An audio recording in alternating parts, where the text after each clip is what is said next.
चीनी और अरब यात्रियों के वृत्तांतों का महत्व। प्राचीन काल में चीनी बौद्ध यात्रियों जैसे फाह्यान, ह्वेनसांग, इत्सिंग और मध्यकाल में अरब यात्रियों और विद्वानों जैसे अलबरूनी, इब्न बतूता के भारत संबंधी लिखित वृत्तांत अकाउंट्स भारतीय इतिहास के पुनर्निर्माण के लिए अत्यंत महत्वपूर्ण स्रोत हैं। महत्व के मुख्य बिंदु।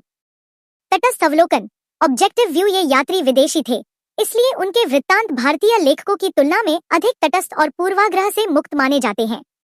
उन्होंने जो देखा उसे सीधे लिख दिया। प्रशासनिक एवं राजनीतिक स्थिति। चीनी यात्री गुप्त काल, फाह्यान और हर्षवर्धन काल, ह्वेनसांग जैसे महत्वपूर्ण युगों की राजनीतिक और प्रशासनिक व्यवस्था की जानकारी देते हैं। उदाहरण के लिए ह्वेनसांग का विवरण हर्ष के राज्य की स्थिति बताता है।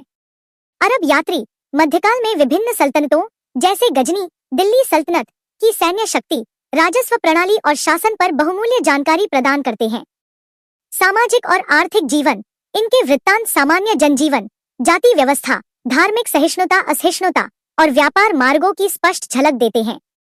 अलबरूनी की किताबुल हिंद भारतीय विज्ञान, रीति रिवाजों और दर्शन पर एक विस्तृत स्रोत है। साहित्यिक साक्ष्यों की पुष्टि।